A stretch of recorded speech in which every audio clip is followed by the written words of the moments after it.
დებატების სკოლა არის ადგილი, სადაც რა თქმა უნდა დებატებზე განათლების მიღებასთან ერთად ძალიან ბევრს ხალისობთ, სხვადასხვა აქტივობებს ვაკეთებთ, რომლებიც გვეხმარება ჩვენ სხვადასხვა უნარების განვითარებაში, როგორც არის კრიტიკული აზროვნება.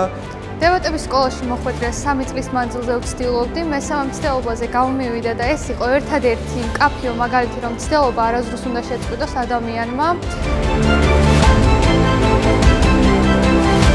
თავდაპირველად საქართველოში ჩამოვედი, ჩემთვის ქართული ენა იყო ძალიან რთული და როდესაც დებატების სკოლაში მოვედი, ზუსტად დებატების სკოლა მომწონს შესაძლებოდა, რომ უფრო მეტად შემეძლო ქართულ ენაზე ხატა და აზროვნება და საუბარი და ჩამოყალიბება.